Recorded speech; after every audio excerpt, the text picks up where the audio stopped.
A dollar, you hand it to the IRCs. They take it and split it up. Some goes to the military. Some goes to highways. Some goes to Medicare. And a growing slice of that dollar goes to nothing. Not a road, not a bridge, not a teacher's salary. It goes to pay interest on money the government already spent. Money that is already gone. Last fiscal year, that slice hit $970 billion. This year it is on track to cross $1 trillion, not the debt, just the interest on the debt. The fee for having borrowed, the U.S. government now spends more on interest than it does on national defense.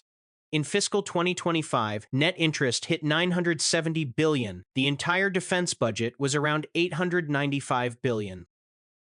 And 5 years ago, that interest bill was $345 billion. It nearly tripled in 5 years. You would think this would be the headline on every news site every single day. It is not. Here is what that means for you. A larger and larger share of your federal taxes, the money pulled from your paycheck before you ever see it, is going to bondholders. Foreign governments, institutional investors, pension funds, people and entities who lent the U.S. money and now collect their cut. Your share of what is left, the part that is supposed to fund infrastructure, veterans care, disaster relief, Social Security. That share is shrinking, not because the government is spending less on those things, because the interest payment is eating the budget from the inside. Think about that for a second. You did not borrow this money. You did not sign for it, but a bigger piece of your paycheck goes to cover it every year. Now here is where it gets worse. That $970 billion is based on current rates.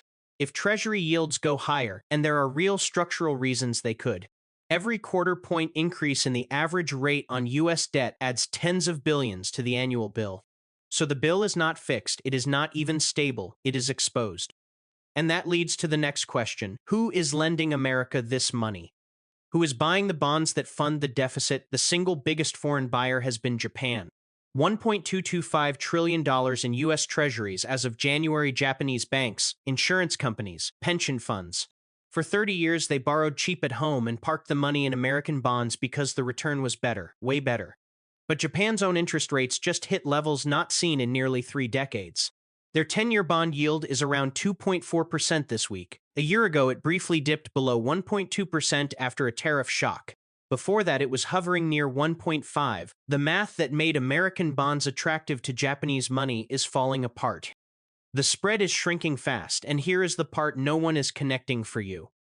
When a $1 trillion buyer starts buying less or selling, the price of US bonds drops, yields climb.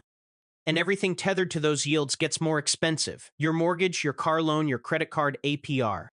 The interest rate on the national debt itself, it is a feedback loop. And it was not built by accident, it was built by borrowing. I do not know how fast this plays out, nobody does. Maybe it is slow and boring, maybe it is not, but here is what I do know.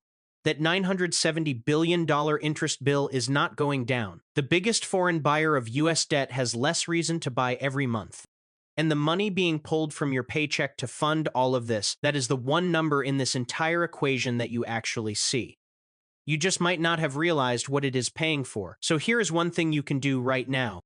Pull up your last pay stub, look at the federal withholding line. Now you know where a growing piece of that number actually goes.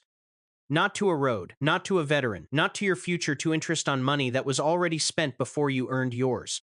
What is the federal withholding on your last paycheck? Drop just the number, nothing else.